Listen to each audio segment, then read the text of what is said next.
Γεια σε όλους, σαν να μην πέρασε μια μέρα και πάλι εδώ. Θα σας πω τι με έκανε να πάρω την απόφαση να ξαναέρθω μπροστά σε αυτό το μικρόφωνο. Λοιπόν, ο λόγος είναι ένας και πολύ απλός. Ότι κάθε Αύγουστο, με το που σκάει ο Αύγουστος και μπαίνει, όλα τα podcast που ακούμε σταματάνε, πάνε όλοι για διακοπές και μας αφήνουν σύξυλους. Και εκνευρίστηκα πάρα πολύ, θύμωσα, λέω κάτσε, δηλαδή εγώ αν θέλω να πλύνω τα πιάτα μου, αν θέλω να ταξιδέψω, άμα έχω ένα road trip, άμα είμαι στο αεροπλάνο, τι θα ακούσω, δεν θα μου κάνεις παρέα. Έχουμε περάσει μαζί, έχουμε φάει ψωμί και αλάτι, πλένω τα πιάτα μου, κάνω τη γυμναστική μου και τώρα με αφήνεις πάνω στο καλό. Όχι, θα αναλάβω εγώ δράση. Και έτσι λοιπόν, τσακ, ήρθε και το έτσι λοιπόν, είπα να ηχογραφήσω κι εγώ ένα podcast για να έχετε να ακούτε βρε παιδί μου και εγώ να έχω κι εγώ να ακούω. Γιατί όλο και κάπου θα πάτε δεν μπορεί, ακόμα και σε μία πλάζ που λέει ο λόγος, να έχεις να πας, έχει πλάκα καμιά φορά. Δεν θα βάλω μουσική γιατί κάποια επεισόδια μου τα έχει κατεβάσει λόγω του ότι έβαλα μουσική. Έχουν αλλάξει οι κανόνες του παιχνιδιού, εντάξει, και θα τη βγάλουμε έτσι ξεροσφύρι βρε παιδιά. Να δούμε τι εποχή έχουμε.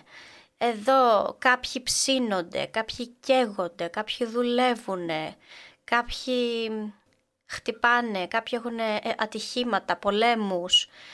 Να σας δροσίσω λίγο, εγώ σας μιλάω αυτή τη στιγμή από την υπέροχη Αγγλία, από το Somerset και έχουμε μία μουντίλα να το πεις, μία συννεφιά να το πεις, μία βροχούλα να το πεις. Γενικά μία πώς είσαι έτσι μωρή γλύκανε λίγο. Αυτό έχουμε γιατί είναι και Κυριακή, καταλαβαίνεις τώρα συννεφιασμένη βροχερή Κυριακή, έσχος. Ας πάμε λίγο στο δικό μου το vibe, γιατί το δικό σας το vibe δεν το ξέρω. Είμαι 15 περίπου μέρες πριν τις διακοπές και κάτι παραπάνω. Εντάξει, ναι, τα καταφέρανε με το marketing τους στο κινητό να μου πλασάρουν μια εφαρμογή για πιλάτες. Δεν ήταν κάτι βέβαια, 15 λίρες. Οπότε δίνω μια τελευταία προσπάθεια για να βγάλουμε κορμί στην παραλία. Δεν μπορεί να μην έχετε όλοι πέσει στην παγίδα κάποτε. Εντάξει, δεν είναι παγίδα, καλό κάνει, γυμναστική είναι καθημερινή. Λες, έχω ένα κίνητρο βρε παιδί μου. Γιατί να σας πω, έβλεπα στο Instagram μια παλιά συμμαθήτρια, και ακριβώς συμμαθήτρια, στο σχολείο μου ήτανε, μια τάξη μεγαλύτερη. Την Αθηνά, γεια σου Αθηνά, αποκλείεται να μ' ακούς. Λοιπόν, και είδα ότι έχει κάνει ένα κορμί, άψογο κορμί.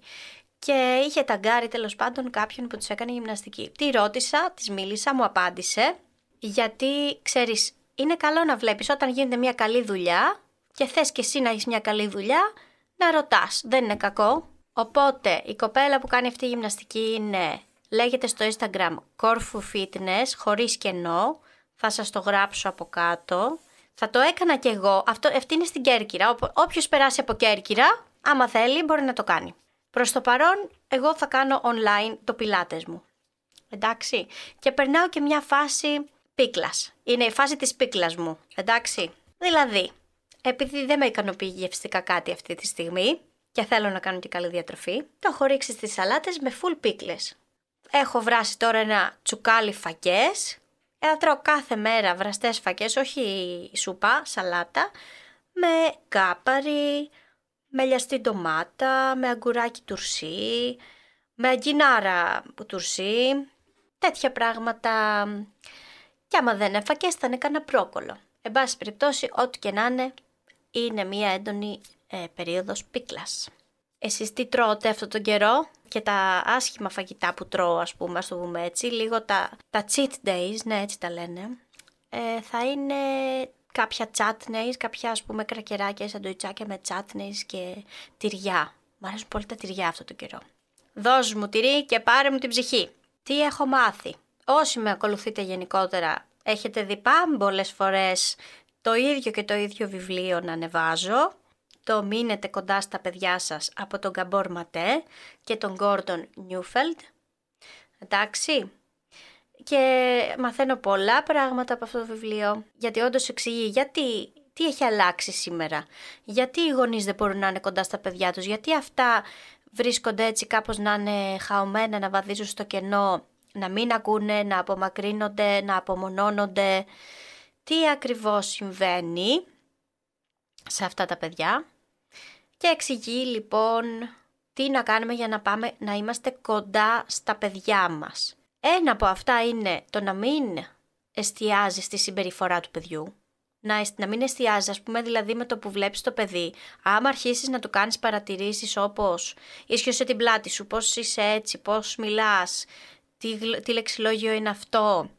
Εάν σταθείς σε αυτά τα πραγματάκια, πάει, το έχασες το παιδί. Λογικό. Ποιος θέλει να είναι κοντά σε κάποιον που του ασκεί κριτική? Άστα λίγο αυτά και εστίασε στη σχέση σου με το παιδί. Και μετά πήγαινε παρακάτω. Πρώτα να σε ακούσει το παιδί, να έρθει μαζί σου, να έρθει κοντά σου και μετά τα βλέπεις τα υπόλοιπα. Θυμάμαι και παλιές ιστορίες από ψυχολόγους συστημικής θεραπείας, δηλαδή που ασχολιόντουσαν με όλη την οικογένεια, που κάποιες οικογένειες που βρισκόντουσαν σε θεραπεία είχαν αλλάξει τους κανόνες τους και είχαν πει τώρα εμείς σαν οικογένεια αποφασίσαμε ότι επιτρέπεται να βρίζουμε, ας πούμε. Φαντάζομαι δεν πειράζει να βρίζεις ή να έχεις κάποιους κανόνες μες στην οικογένεια και να επιτρέπονται κάποια πράγματα, εφόσον τα μέλη της οικογένειας δεν πάνε να παράγουν αυτά τα πράγματα και έξω. Δηλαδή δεν θα μιλήσεις το ίδιο στους φίλους σου, στην οικογένειά σου, με τη δασκάλα σου, με έναν άγνωστο. Υπάρχει μια διαφορά εκεί, αλλά χρειάζεται σίγουρα να νιώθεις άνετα να μιλάς στους πιο κοντινούς ανθρώπους και οι πιο κοντινοί σου άνθρωποι να είναι η οικογένειά σου και όχι να είναι οι φίλοι σου. Γιατί για αυτό το βιβλίο μας λέει ότι το φαινόμενο σήμερα είναι η προσκόλληση στους συνομηλίκους και εκεί ξεκινάει το πρόβλημα. Ότι το παιδί δεν έχει τη σωστή προσκόλληση στον ενήλικα, στο γονιό, στον φροντιστή και πάει μετά και προσκολάται, αναζητά να προσκοληθεί κάπου, αναζητά μια ασφαλή σχέση και προσκολάται σε ένα συνομήλικο, ο οποίος συνομήλικος φυσικά δεν μπορεί και εκείνος να είναι ο μεντοράς του πραγματικά, να τον οδηγήσει σε ένα σωστό καλό μονοπάτι, να είναι ας πούμε ο οδηγός του. Και γι' αυτό καταλήγουν και οι δύο και πάνε στα χαμένα. Εκεί μέσα υπάρχουν πολλές κοροϊδίες, δεν μπορεί να υπάρχει ας πούμε ειλικρίνεια, δεν μπορεί να υπάρχει ευαλωτότητα. Γι' αυτό και βλέπεις τα παιδιά να αγριεύουν μέρα με τη μέρα, βλέπεις ότι κάνουν αγριότητες. Γιατί όταν έχουν προσκοληθεί στους συνομηλίκους τους και πρέπει να αποδείξουν κάποια πράγματα, εκεί απαγορεύεται να είσαι ευάλωτος. Αν είσαι λίγο ευάλωτος, πάει, σε φάγανε οι συνομηλικοί σου. Γιατί δυστυχώς δεν είναι η οικογένειά σου, δεν δουλεύει αλλιώς δηλαδή το πράγμα. Αυτά και άλλα πολλά σημαντικά να βλέπουμε που να εστιάζουμε πραγματικά την προσοχή μας. Δηλαδή εσύ βλέπεις ένα παιδί που δεν θέλει πεισματικά να κοιμηθεί στο δωμάτιό του και δεν σε ακούει. Αν ήξερες ότι αυτό το παιδί απλά φοβάται, τρέμει και περνάει πάρα πολύ δύσκολα, μήπως θα άλλαζες τις συνθήκες και θα καταλάβαινες ότι κάτι πρέπει εγώ να κάνω. Όχι, δεν μου πάει κόντρα. Δεν το κάνει γι' αυτό το λόγο. Και βέβαια όταν το ξεκινάμε αυτό από μικρή ηλικία, να έχουμε μια καλή δυνατή προσκόλληση, είναι πολύ καλό. Όταν φτάσουν τα παιδιά μας και γίνουν εφηβάκια και δεν υπάρχει σωστή προσκόλληση και προσκολούνται στους συνομηλίκους τους, ξέρεις αυτό που είναι όλη την ώρα στο κινητό, μιλάνε συνέχεια με τους συνομηλίκους, θέλουν μόνο να τους βλέπουν, απομακρύνονται συνέχεια από τους γονείς, δεν ακούνε τίποτα. Και δεν μπορείς να τους κάνεις και τίποτα, γιατί άμα ξαφνικά αρχίζεις χωρίς να δημιουργήσεις μια ασφαλή σχέση, απλά να παίρνεις πράγματα και να απαγορεύεις πράγματα, δεν θα πάει καλά αυτό. Οπότε αυτό το βιβλίο μας δείχνει όλους τους τρόπους τι να κάνουμε για να μείνουμε πραγματικά κοντά στα παιδιά μας. Αρκετά τρομακτικό όλο αυτό. Τώρα σε αυτό το σημείο να ευχαριστήσω τον Κωνσταντίνο που μου πρότεινε να ακούσω ένα podcast που θα το βρείτε και στο YouTube γιατί δεν έχετε όλοι Spotify, που λέγεται «Η σεξουαλική διαπαιδαγώγηση είναι ζήτημα ζωής και θανάτου» και λέει και την ειδικό από δίπλα που μιλάει. Είναι από τα podcast της Νάντιας Μπουλέ, Nadia Talks. Οπότε αυτό το podcast, εάν έχετε παιδί Αλλά και αν δεν έχετε όμως, να το ακούσετε. Σας το προτείνω ανεπιφύλακτα, γιατί ούτε εμείς οι ίδιοι δεν ξέρουμε τις απαντήσεις, τι να πούμε, πώς να αντιδράσουμε.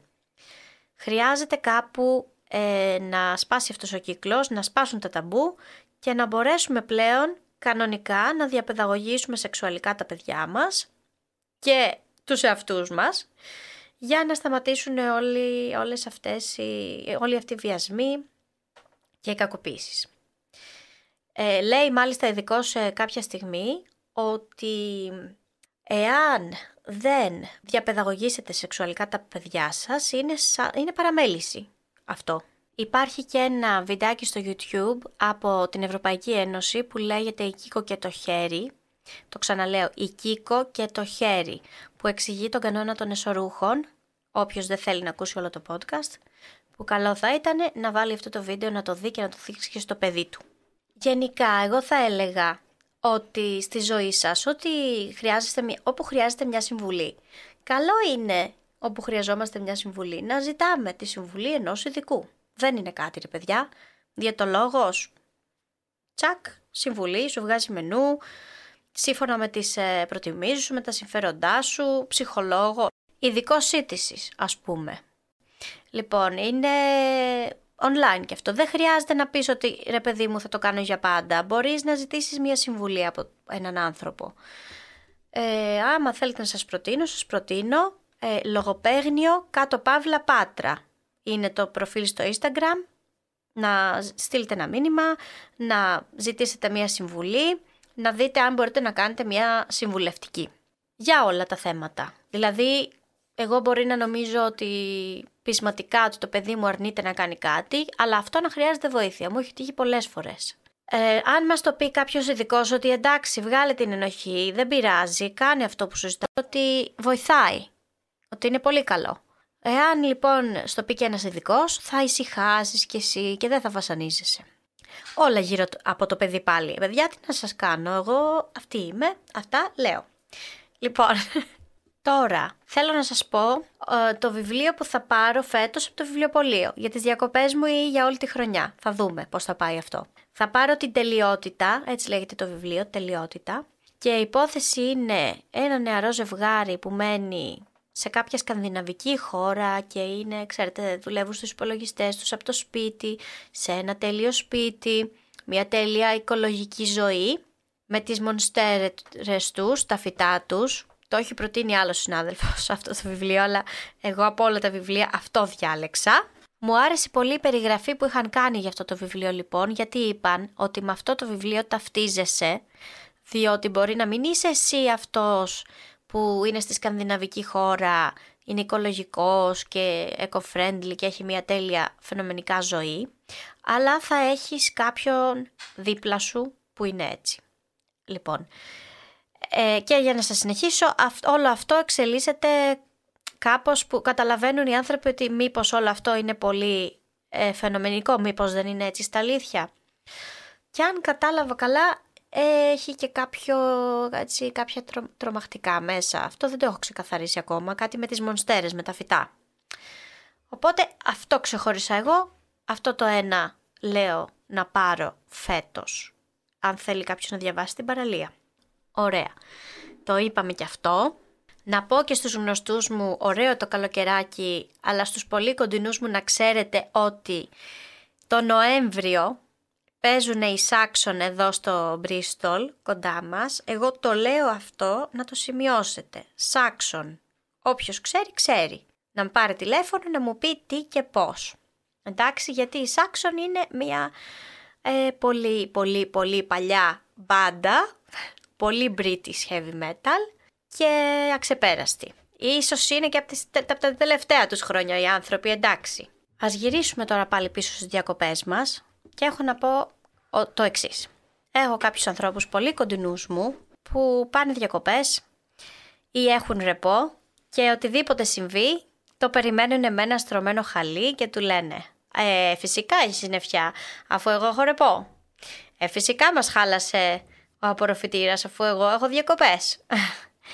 Δηλαδή κάπως νιώθω σαν να έχουν στρώσει ένα χαλί κόκκινο στην κακοτυχία αυτή και να την περιμένουν, να την καλοϋποδέχονται και θα έλεγα μήπως να προσπαθήσετε, εντάξει τώρα θα με βρίζουνε, αλλά λέω μια ιδέα, μήπως να προσπαθήσετε να τις πάτε λίγο κόντρα αυτής της κακοτυχίας και να πείτε δεν βαριέσαι, αν βρέξει εγώ θα πω τι ωραία δροσιά.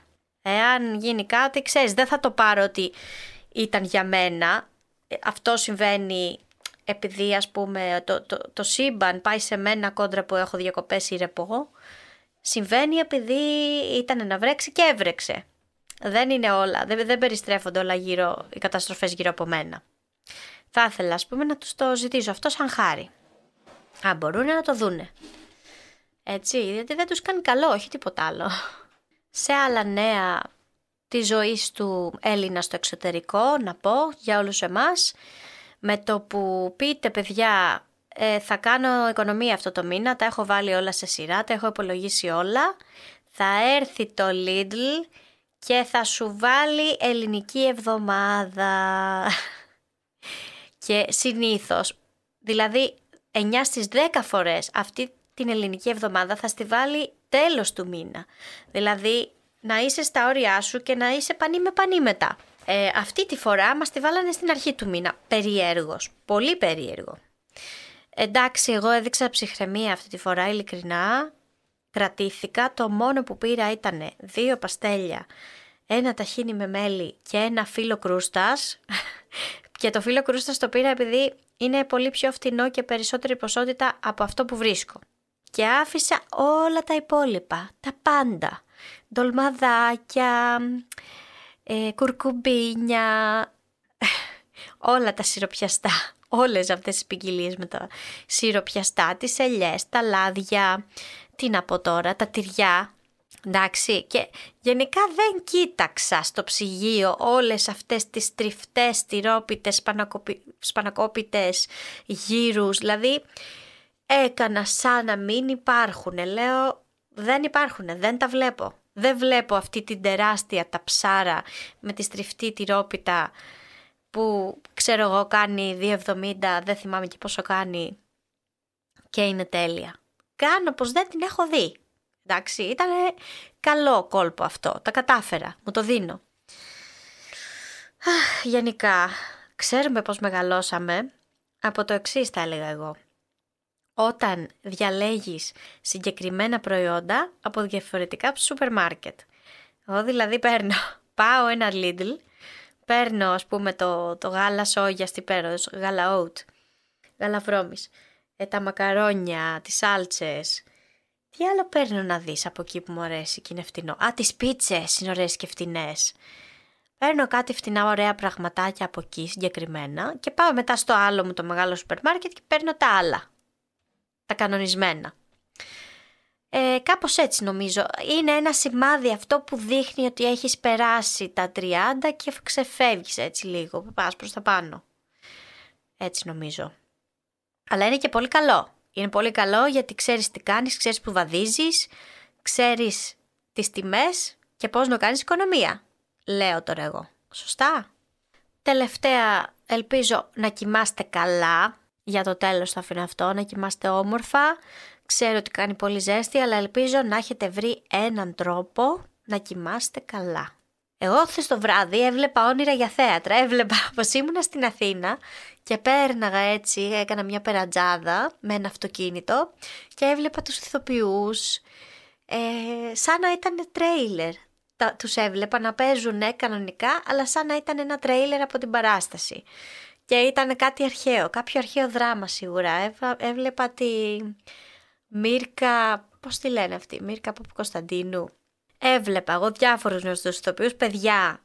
Εάν ξέρει κάποιος μια δουλειά σχετική με θέατρο, σας παρακαλώ να μου την πει, γιατί εγώ δεν θα ησυχάσω με τα θέατρα. Το μόνο που σκέφτομαι σε αυτόν τον κόσμο είναι πότε θα πάω θέατρο. Πώς μου προέκυψε αυτό μπορείτε να μου πείτε. Έχω μια ιδέα και 2 μπορώ να πω, αλλά τέλος πάντων. Οπότε, εντάξει, να μην τα πολυλογήσω άλλο, 20 λεπτάκια είναι μια χαρά. Ελπίζω να σας κράτησα λίγο την παρεούλα σας. Ξέρω τους top ακροατές, τους ξέρω, σας ξέρω νομίζω. Και ευχαριστώ που με ακούσατε. Έτσι ήθελα να κάνω το γούστο μου και το κέφι μου και χαίρομαι που είστε μαζί μου σε αυτό. Εντάξει, να πηγαίνετε να περνάτε όμορφα, να προσέχετε, να πηγαίνετε και σε καμιά ωραία συναυλία και σε κανένα ωραίο θέατρο, να διαβάζετε κανένα ωραίο βιβλίο, να στηρίζετε και τους φίλους σας, τους γνωστούς σας, τη μικρή σας κοινωνία, τις μικρές σας επιχειρήσεις, εντάξει. Να, εγώ θα πω τώρα, διαβάζω, στον επίλογο θα το πω, την Αγγελική Ζούμπου, είναι γνωστή της πεθερούλας μου, πεθερούλα το είπα, από τη λέξη και αυτή, της Εύας, εντάξει. Διαβάζω Αγγελική Ζούμπου, έχει δύο μυθιστορήματα, είναι σε σειρά, είναι το μέρος πρώτο, μέρος δεύτερο. Έγκλημα στο Καστανό Δασός και Έγκλημα στο νησί των Φεάκων, εντάξει. Είναι κάπως αστυνομικά θα το έλεγα, εντάξει. Μου αρέσουνε. Είμαι στο δεύτερο προς το τέλος. Μάλιστα στο πρώτο, εκεί που λες εντάξει, είναι ένα χαλαρό, ξέρεις, δεν έχει και πολλές σκηνές τρομακτικές, είναι εντάξει. Φτάνει στο τέλος, μία σκηνή είχε ρε παιδιά, αλλά ήταν τόσο παραστατική. Φοβήθηκα, δεν μπορούσα να κοιμηθώ εκείνη τη νύχτα, νόμιζα ότι ακούω θορύβους, δεν άντεχα. Αλλά παρόλα αυτά εγώ ξεκίνησα και το δεύτερο. Μου άρεσε, οπότε να στηρίζουμε τους τοπικούς μας εδώ. Είναι από Κέρκυρα η Αγγελική Ζούμπου και το ωραίο είναι ότι το βιβλίο, η ιστορία αυτή διαδραματίζεται στην Κέρκυρα και σου μιλάει για τις τοποθεσίες, για τα μέρη, σε βάζει έτσι στην Κέρκυρα μέσα, είναι πολύ ωραίο. Και ας πω και βρε αδερφέ κάτι άλλο τοπικό δεν ξέρω από πού ακριβώς είναι, κάτσε περίμενε. Από κάποιο νησί είναι. Δεν ξέρω από ποιο νησί αυτή τη στιγμή, αλλά δικό μου podcast και να μην μιλήσω και για κοσμήματα δεν γίνεται. Το αγαπημένο μου αυτή τη στιγμή που το έχω στο wishlist είναι Όψης Jewelry, θα το γράψω και αυτό από κάτω, στο Instagram είναι ένα προφίλ. Τρελαίνομαι για αυτή τη λιτότητα των κολλιέ, τι είναι, είτε κολλιέ, είτε βραχιόλι, είτε βραχιολιποδιού, είτε δαχτυλίδια. Είναι ένα ωραίο εργονομικό, πώς να το εξηγήσω, υποαλλεργικό, όμορφο σχήμα και έχω ξετρελαθεί. Οπότε άμα θέλετε να πάρετε κάποιο δωράκι ή άμα θέλετε να πάρετε ένα δωράκι για τον εαυτό σας, σας το προτείνω για το καλοκαίρι. Γιατί ξέρετε, τα δωράκια για τον εαυτό μας καλό είναι να τα προγραμματίζουμε εκ των προτέρων. Τι είπα τώρα, ήταν πλεονασμός? Γιατί ό,τι είναι παρόρμηση, παιδιά, είναι έξοδο, το ξέρουμε πολύ καλά. Οι παρορμήσεις δεν οδηγούν σε καλό. Είτε θα βγεις από τη δίαιτά σου, είτε θα βγεις από το budget σου.